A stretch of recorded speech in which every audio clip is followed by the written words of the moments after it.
খুলনা প্রকৌশল ও প্রযুক্তি বিশ্ববিদ্যালয় কুয়েটের ছাত্রদের উপর হামলার ঘটনায় ভিসির পদত্যাগের দাবিতে শাহবাগে অবস্থান নেয় বুয়েট, ঢাকা বিশ্ববিদ্যালয় সহ বিভিন্ন শিক্ষা প্রতিষ্ঠানের শিক্ষার্থীরা। মঙ্গলবার রাতে প্রায় ১.৫ ঘন্টার ব্লকেট কর্মসূচিতে যান চলাচল বন্ধ হয়ে যায়। কুয়েটের অনশনরত শিক্ষার্থীদের সঙ্গে সংহতি জানিয়ে বুধবার সারা দেশের শিক্ষা প্রতিষ্ঠানে ক্লাস বন্ধ সহ বিক্ষোভ মিছিলের আহ্বান জানিয়েছেন তারা। এদিকে ভিসির পদত্যাগ সহ ইউজিসির নেতৃত্বে তদন্ত কমিটি গঠনের দাবি জানিয়েছে জাতীয় নাগরিক পার্টি এনসিপি। রিপোর্ট করছেন আদিন সজীব।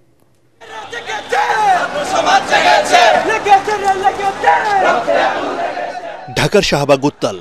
খুলনা প্রকৌশল ও প্রকৌশল বিশ্ববিদ্যালয় কুয়েটের ভিসির পদত্যাগের দাবিতে। তখন রাত প্রায় ১১টা।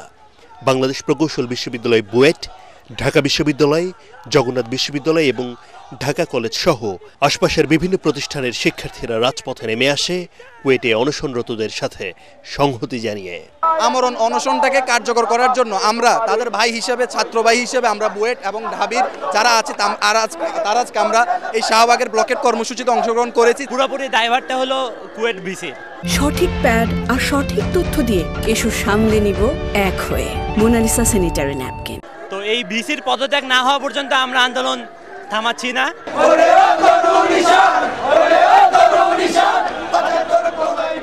প্রায় ১.৫ ঘন্টা শাহবাগ ব্লকেট কর্মসূচিতে শখানেক ছাত্র। এই সময়ে আটকে দেয়া হয় সব পথ, বন্ধ হয়ে যায় যান চলাচল। শিক্ষার্থীরা বলেন প্রায় ২ মাসেও কুয়েটে হামলাকারীদের বিরুদ্ধে যথাযথ ব্যবস্থা নেয়নি বিশ্ববিদ্যালয় প্রশাসন। এখনো বলছে আমরা আলোচনার মাধ্যমে সমাধান করতে চাই। আমরা কি আলোচনা চাই? আলোচনার সব পথ বন্ধ হয়ে গেছে। ইন্টারিম গভর্নমেন্ট কিংবা কুয়েট প্রশাসন এখনো প্রলং করে যাচ্ছে শুধুমাত্র এই কারণে যাতে শুধুমাত্র একটা লাশ আসে, লাশ আসলে কুয়েটের ভিসি যেন পদত্যাগ করে। কুয়েটের শিক্ষার্থী বন্ধুগণ মৃত্যুর সাথে পাঞ্জা লড়ছে, তাদেরকে মৃত্যুর মুখে রেখে আমরা ক্লাস করতে পারি না। সকল ধরনের ক্লাস বর্জনের আহ্বান জানাচ্ছি। কুয়েটের ঘটনার সুষ্ঠু তদন্ত ও ভিসির পদত্যাগের দাবিতে আন্দোলনরত শিক্ষার্থীদের সাথে একাত্মতা জানিয়েছে জাতীয় নাগরিক পার্টি এনসিপিও। এই বিশ্ববিদ্যালয় প্রশাসন ক্যাম্পাসে শিক্ষার সুষ্ঠু পরিবেশ নিশ্চিতে ব্যর্থতার পরিচয় দিয়েছে। তাই শিক্ষার্থীদের আন্দোলনের সাথে ঐক্যমত্য পোষণ করে আমরা কুয়েটের ভিসি জনাব মোহাম্মদ মাসুদের পদত্যাগের দাবি জানাচ্ছি। শিক্ষার সুষ্ঠু পরিবেশ ফেরাতে দ্রুত হল খুলে দিয়ে শিক্ষার্থীদের শিক্ষা কার্যক্রম চালিয়ে যাওয়ার আহ্বান জানিয়েছে দলটি। আদিন সজীব, এটিএন বাংলা, ঢাকা।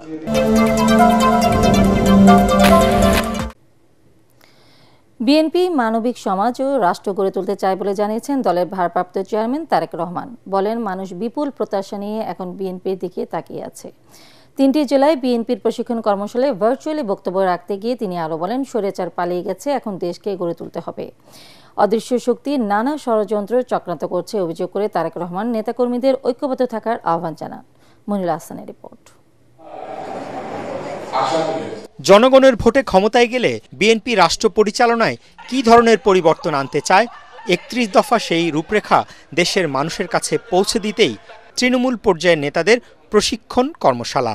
লালমনিরহাট, গাইবান্ধা, কুড়িগ্রাম জেলার দিনব্যাপী এ কর্মশালায় বিএনপি ও সহযোগী সংগঠনের নেতারা অংশ নেন। লন্ডন থেকে ভার্চুয়ালি বক্তব্য রাখতে গিয়ে তারেক রহমান বলেন, স্বৈরশাসক শেখ হাসিনার পতনের পর এখন বাংলাদেশের মানুষ বিএনপির দিকে তাকিয়ে আছে।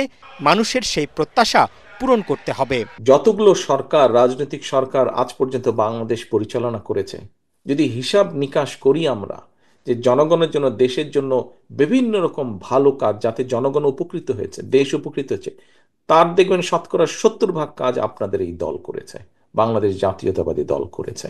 এই দলের প্রতি কোটি কোটি মানুষের আস্থা এবং বিশ্বাস আছে। এই দলের বাস্তবায়নের জন্য শত হাজারো মানুষ লক্ষ্য বাস্তবায়নের জন্য জীবন উৎসর্গ করেছে। বিএনপি সবার আগে সংস্কারের দাবি সামনে এনেছে উল্লেখ করে তারেক রহমান বলেন, মানবিক সমাজ ও দেশ গড়ে তোলাই তার দলের লক্ষ্য। যখন আমরা বলতে পারবো এই দেশের মানুষের রাজনৈতিক অধিকার কম বেশি প্রতিষ্ঠিত হয়েছে, আমার দেশের মানুষের অর্থনৈতিক স্বাধীনতা যখন কম বেশি প্রতিষ্ঠিত হয়েছে, তখনই আমরা বলতে পারবো শুধু স্বৈরাচার পালিয়ে গেছে, টেক ব্যাক বাংলাদেশের একটি সামান্য অংশ অর্জিত হয়েছে। এখনো কিন্তু বহু পদ বাকি, বহু কিছু অর্জন করার বাকি। নেতাকর্মীদের জনগণের পাশে থাকার ও জনগণকে পাশে রাখার মতো কাজ করার নির্দেশ দেন তারেক রহমান। অদৃশ্য অনেক শক্তি কিন্তু অদৃশ্য অনেক শত্রু বা প্রতিপক্ষ কিন্তু আজ আস্তে আস্তে দৃশ্যমান হচ্ছে। আমরা যদি আমাদেরকে ঐক্যবদ্ধ না করি, আমাদের ভিতরে কেউ যদি কিছু কিছু কাজ করে থাকে যেগুলো জনসমর্থনযোগ্য নয়, তাহলে তাদের বিরুদ্ধে ব্যবস্থা নিতে হবে, তাদেরকে সরিয়ে দিতে হবে, তাদের সাথে সম্পর্ক রাখা যাবে না। আমরা যদি এই কাজগুলো না করি, আমরা যদি নিজেরা ঐক্যবদ্ধ না হই, প্রিয় নেতৃবৃন্দ, আমরা তাহলে আমাদের 31 দফা বাস্তবায়ন করতে পারবো না। দিনব্যাপী কর্মশালায় তৃণমূল নেতাদের প্রশ্নের জবাবে 31 দফা সংস্কার প্রস্তাবের নানা দিক ব্যাখ্যা করেন বিএনপির সিনিয়র নেতারা। শাসক নির্বাচনের আগে তখন বললেন আমার উপর আস্থা রাখেন। মইনুল আহসান, এটিএন বাংলা, ঢাকা। জ্যেষ্ঠতার ভিত্তিতে নয়, প্রবীণতম 3 সদস্যের প্যানেল থেকে প্রধান বিচারপতি নিয়োগের সুপারিশ করেছে বিএনপি। এছাড়া প্রধানমন্ত্রীর বিদ্যমান কর্তৃত্ব বজায় রেখে রাষ্ট্রপতির ক্ষমতা বাড়ানোর পক্ষেও মত দলটির। জাতীয় ঐক্যমত্য কমিশনের 3য় দফা বৈঠক শেষে এসব কথা বলেন বিএনপির স্থায়ী কমিটির সদস্য সালাউদ্দিন আহমেদ। বেশ কিছু বিষয়ে বিএনপির মতানৈক্য থাকলেও তা নিয়ে আরও আলোচনা হতে পারে বলে মনে করেন তিনি। বিস্তারিত মাজহারুল হক মুহাজিরের রিপোর্টে। 5 কমিশনের দেয়া সংস্কার প্রস্তাবনায় তৃতীয় দিনের মতো ঐক্যমত্য কমিশনের সাথে বৈঠকে বসে বিএনপি। এতে অংশ নেন দলের স্থায়ী কমিটির সদস্য সালাউদ্দিন আহমেদ সহ 4 সদস্যের প্রতিনিধি দল। এ সময় জাতীয় ঐক্যমত্য কমিশনের সহসভাপতি অধ্যাপক আলী রিয়াজের নেতৃত্বে দিনভর চলে বৈঠক। বিভিন্ন সুপারিশের পক্ষে বিপক্ষে চলে যুক্তিতর্ক। প্রাথমিক পর্যায়ের আলোচনায় আমরা সমাপ্তি টানতে পারব। প্রায় 8 ঘন্টা বৈঠকে দলটির সবচেয়ে বেশি আপত্তি ছিল সংবিধান সংক্রান্ত সুপারিশ নিয়েই। তবে 5 সংস্কার কমিশনের 691টি সংস্কার প্রস্তাবের 500টির বেশি প্রস্তাবেই একমত হয়েছে বিএনপি। আপত্তি জানিয়েছে 73টিতে। বাকিগুলো নিয়ে আরও আলোচনা হতে পারে বলে জানান বিএনপি নেতা সালাউদ্দিন আহমেদ। আমরা জুডিশিয়ারির ক্ষেত্রে এই অপশনটা এই জন্যই দিয়েছি, in case of doctrine of necessity এমন হতে পারে যে যিনি next immediate senior chief justice হলে সেই ক্ষেত্রে যদি রাষ্ট্রের মধ্যে এমন কিছু পরিস্থিতি দেখা যায় যে সেই ব্যক্তির সম্পর্কে যথেষ্ট রিজার্ভেশন আছে বা তর্ক বিতর্ক আছে, তখন অ্যাটলিস্ট যাতে একটা অপশন থাকে বিচার বিভাগের। এ সময় একজন ব্যক্তি টানা 2 বারের বেশি প্রধানমন্ত্রীর পদে থাকতে না পারার বিষয়েও নিজেদের বক্তব্য স্পষ্ট করেন দলের সিনিয়র এই নেতা। 2 কনসিকিউটিভ টার্মসের বেশি হতে পারবেন না, তার মানে একাধিক্রমে 3 বার হতে পারবেন না, অর্থাৎ 2 বার হওয়ার পরে তারপরে গ্যাপ হবে, এরপরে যদি চাই।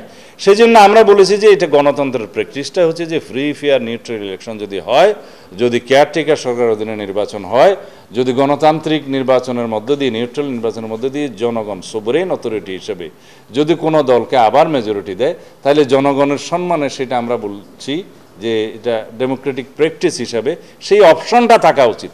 নেসেসারিলি একই ব্যক্তি হবেন সেটা কেন ধরে নিচ্ছেন? আর্টিকেল 48 সাবসেকশন 3 পর আরেকটা নতুন আর্টিকেল আমরা প্রপোজ করব, যেখানে রাষ্ট্রপতির হাতে কি কি ক্ষমতা অর্পণ করা যায় এবং প্রধানমন্ত্রীর সাথে আলোচনা না করে স্বাধীনভাবে রাষ্ট্রপতি কি কি ফাংশন করতে পারবেন সেটা ডিটেইল করা থাকবে। এ সময় রাষ্ট্র, প্রজাতন্ত্র ও সংবিধানের বিষয় নিয়ে তাড়াহুড়া করার কোনো সুযোগ নেই বলেও জানান বিএনপি নেতা সালাউদ্দিন আহমেদ। ধন্যবাদ। মাজহারুল হক মুহাজির, এটিএন বাংলা, ঢাকা।